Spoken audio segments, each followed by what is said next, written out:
पुराने समय की बात है जब सिर्फ जंगल ही हुआ करते थे। उन्हीं में से एक सुंदरवन नाम का जंगल था, जिसके एक कोने में एक मशीन पड़ी हुई थी। माना जाता था कि पहले वहां कोई गांव हुआ करता था, लेकिन अब उसकी जगह जंगलों ने ले ली थी। धीरे धीरे जब लोगों के पास रहने की जगह नहीं बची, तो लोगों ने फिर से एक बार जंगल को काटना शुरू कर दिया और वहां पर अपना गांव बसा लिया।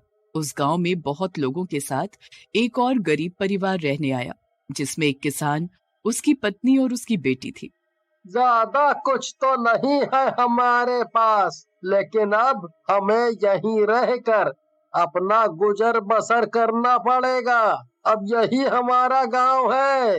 हाँ पापा, अब हम एक नई जिंदगी शुरू करते हैं। पहले तो हमारे पास घर भी नहीं होता था। यहाँ चलो हमारे पास एक छोटा ही सही झोपड़ी तो है, जिसके नीचे हम रह सके। हम धीरे धीरे करके कुछ कर लेंगे और यहाँ आपकी जो जमीन है उस पर खेती करके हम पैसे बना लेंगे। सही कह रहे हो आप दोनों। भगवान ने इतना दिया है तो आगे भी देगा, और हम अपनी मेहनत से कुछ न कुछ कर ही लेंगे। जहाँ पर ये परिवार रहता है उसके ठीक पीछे वही पुरानी मशीन पड़ी हुई थी, जो कि झोपड़ी से नजर आती थी। एक दिन किसान अपनी बकरी को लेकर उस मशीन में बांध देता है। चल रे बकरिया, आज से यही तेरा घर है।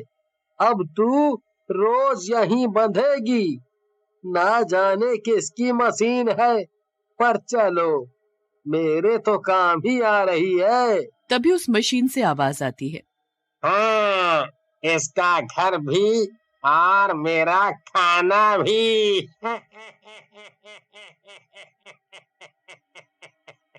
किसान ये आवाज सुनकर चौंक जाता है और यहाँ वहां देखता है। किसान के जाते ही वो भूतिया मशीन बकरी को निगलने लगती है। इधर किसान अपने खेत की तरफ निकल जाता है।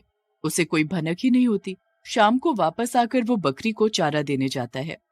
तभी अचानक उसकी नजर मशीन पर बंधी खाली रस्सी पर पड़ती है। अरे मेरी बकरिया, कहाँ गई तू? तेरी रस्सी तो यही है, कहाँ गई मेरी बकरिया? कैसे रो रहा है बेचारा। इसकी बकरिया को तो मैंने अपना चारा बना लिया है। किसान को फिर से आवाज सुनाई देती है, लेकिन बकरी के खो जाने के गम में वो उस पर ध्यान नहीं देता और रोते चिल्लाते हुए बकरी को ढूंढने पीछे जंगल की तरफ निकल जाता है। उसकी पत्नी, जो रात होने से पहले कुएं से पानी लेने गई होती है, वो आती है तो अपने पति को झोपड़ी में ना देखकर सोचती है, आए तो वो घर की तरफ ही थे, फिर कहाँ चले गए। चलो तब तक पानी अंदर रख देती हूँ, फिर देखती हूँ। वो अपनी बेटी को आवाज देती है, अरे पिंकी, तुम्हारे पापा कहाँ गए? माँ, वो तो बकरिया को चारा देने गए थे, लेकिन अभी तक नहीं आए हैं। बहुत देर हो गई। ये सुनकर पत्नी घबरा जाती है और उस मशीन की तरफ जाती है। तभी उसको वहां पर 2 किलो टमाटर दिखाई देते हैं। ये यहाँ पर टमाटर क्यों रख कर चले गए हैं? रात का समय है, कोई जानवर खा जाएगा, और वो भी इतने महंगे टमाटर 2 किलो। तभी किसान वहां से जंगल की तरफ से आते दिखाई देता है। अजी, कहाँ चले गए थे आप? इतने महंगे हो रखे हैं टमाटर, और आप 2 किलो टमाटर यहाँ छोड़ गए, घर में क्यों नहीं रखे? अरे मैं कोई टमाटर लेकर नहीं आया, मैं तो बकरिया को ढूंढने गया था जंगल की तरफ, क्योंकि मैं उसको यहाँ बांध कर गया था। और जब आया तो वो यहाँ नहीं दिखी, पता नहीं कहाँ चली गई है। टमाटर कोई गांव वाला गलती से छोड़कर चला गया होगा। अच्छा, इतने महंगे टमाटर कोई छोड़ गया, मतलब अमीर होगा वो गांव वाला। अच्छा सुनिए, मैं क्या कह रही थी, अगर एक टमाटर का इस्तेमाल आज हम खाने में कर ले तो स्वाद भी बढ़ जाएगा और उसका कोई नुकसान भी नहीं होगा। क्या बोलते हैं आप? हाँ, चलो, एक टमाटर की चटनी बनाने से किसी का कोई नुकसान तो खैर नहीं होगा, पर पता नहीं बकरिया कहाँ चली गई। कल सुबह उसको ढूंढने जाऊंगा। इधर घर आकर जैसे ही किसान की पत्नी ने टमाटर काटा, उसमें से चमकता हुआ एक मोती निकला। अरे सुनो जी, देखो ना क्या निकला, सच्चा मोती। लगता तो बहुत महंगा है जी। अरे क्यों चिल्ला रही हो? ऐसा क्या हो गया? अजाना हाथ लग गया क्या? हाँ, ऐसा ही समझो। टमाटर काटने पर कितना महंगा मोती मिला। लगता है भगवान चाहता है कि अब हम गरीब ना रहे, तभी उसने टमाटर यहाँ भिजवाए। हाँ, तुम सही कह रही हो। शायद ऊपर वाला हमारी मदद करना चाहता है, पर ये महंगे टमाटर हमारे नहीं हैं। कल ही मैं जाके देखता हूँ गांव भर में किसी के तो होंगे। बाहर से भूतिया मशीन ये सब सुन रही होती है और जोर से डरावनी हंसी हंसती है। अगली सुबह किसान पूरे गांव में घूमा, लेकिन टमाटर के बारे में किसी ने कुछ नहीं कहा और ना ही उसको उसकी बकरी मिली। फिर वो मायूस होकर घर आया। अजी अच्छा ही तो है, मैं बाकी के टमाटर भी काट कर देखती हूँ, क्या पता हमारी किस्मत मेहरबान हो जाए। फिर जैसे ही उसकी पत्नी और टमाटर काटती है, उसे और मोती मिलते हैं। वो खुशी से फूली नहीं समाती और सारे टमाटर काट कर सारे मोती इकट्ठा कर लेती। अजी देखो कितने सारे मोती हैं। अब बकरी का अफसोस छोड़ो और कुछ मोती बेचकर नई बकरी ले आओ। उसके बाद किसान मोती लेकर शहर चला जाता है और शहर के व्यापारी से एक गाय खरीद कर वापस आता है और गाय को भी उसी मशीन के पास जाकर बांध देता है। उसके बाद वो अपने खेत में काम करने चला जाता है। चलो भाई, आज तो काम करके थक गया, दोपहर भी हो चली है। पहले खाना खा लेता हूँ। अपने खेत के पास एक पेड़ के नीचे बैठकर वो खाना खाने लगता है। खाना खाकर उसे आलस आने लगता है। थकान हो रही है, क्यों ना थोड़ी देर घर पर जाकर आराम कर लूं और तभी अपनी गाय को भी देख लूंगा। किसान घर की तरफ निकल जाता है। पहले वो गाय को देखने मशीन के पास जाता है तो उसने देखा कि फिर से उसकी गाय गायब है और उस मशीन पर फिर से 2 किलो टमाटर रखे हुए हैं। किसान बहुत डर गया और वहीं सर पकड़कर बैठ गया और खुद से पूछने लगा, अरे ये क्या हो रहा है? मुझे तो कुछ समझ नहीं आ रहा। पहले बकरिया और अब गाय माता। पैसे आ रहे हैं फिर भी तू रो रहा है। तुझे तो खुश होना चाहिए, गरीबी से छुटकारा मिल रहा है। कौन है? कौन है? कौन बोल रहा है? मैं वही हूँ जिसको तूने सालों बाद कुछ खाने को दिया है। उसके बदले मैंने तुझे टमाटर दिए हैं।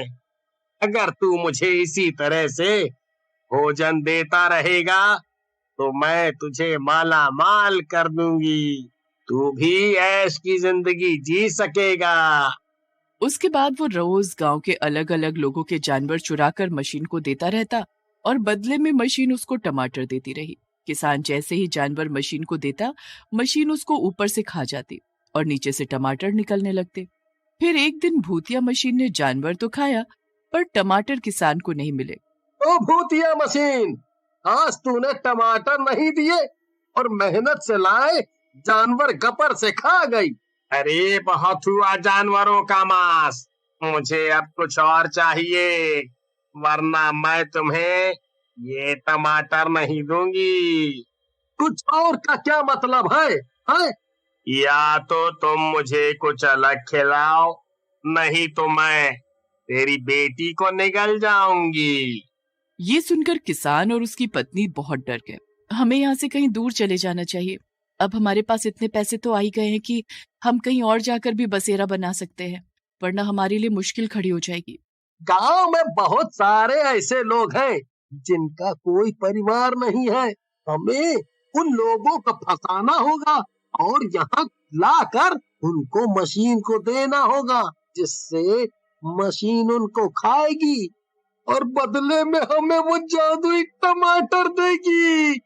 ठीक है, मैं कल से लोगों को फंसाने की कोशिश करना शुरू कर दूंगी। किसान और उसकी पत्नी धीरे धीरे लोगों को कभी खाने के लालच से बुलाते तो कभी अपना खेत दिखाने के बहाने से, और फिर उसको मशीन को ले जाकर दे देते। एक दिन कुछ गांव वाले आपस में बात करते हैं।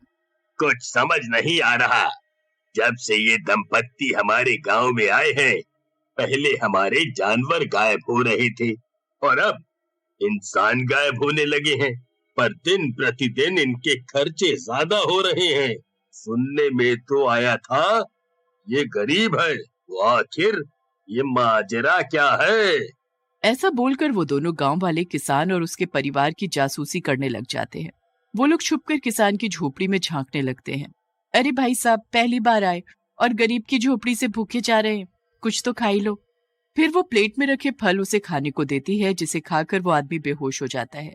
ये बातें गांव वाले सुन रहे थे और उन्होंने आपस में खुसफुसा कर कहा, देखते हैं क्या करते हैं ये आगे। दोनों गांव वाले देखते हैं कि किस तरह वो मशीन उस आदमी को खा रही है ऊपर से उस मशीन में उस आदमी को डाला जा रहा है और नीचे से टमाटर निकल रहे हैं। वे दोनों ये भयानक दृश्य देखकर दंग तो बहुत थे, पर अपनी जान की फिक्र करते हुए जल्दी जल्दी प्रधान के घर जाने लगे। वो गांव वाले उसे आंखों देखा दृश्य बताते हैं। वो गांव वाले के कान में कुछ बताता है और अगले ही दिन सारे गांव वाले गांव के बाहर कुछ दिनों के लिए चले जाते हैं। चलो चल के उस भूतिया टमाटर मशीन को सच्चाई बता देते हैं। किसान अपनी बीवी और बेटी के साथ उस मशीन के पास जाता है और उसे बात बताता है। मशीन झट से उसकी बेटी पिंकी को लपक लेती है और निगलने लगती है। अरे पिंकी को बचाओ, वो मशीन उसे निगल रही है। किसान और उसकी पत्नी पिंकी को खींचने जाते हैं तो वो मशीन उन दोनों को भी निगल जाती है और नीचे से ढेरों टमाटर निकल जाते हैं। पर आज उन्हें लेने वाला कोई नहीं था। जंगलवासी उन दोनों गांव वालों के साथ छुपकर इसी पल का इंतजार कर रहे थे। जैसे ही मशीन ने उन्हें खाया, वे लोग पेट्रोल और माचिस लेकर आए। एक ने मशीन पर पेट्रोल डाला और एक ने आग लगाई। कुछ ही देर में वो मशीन भी बस जलकर राख हो गई।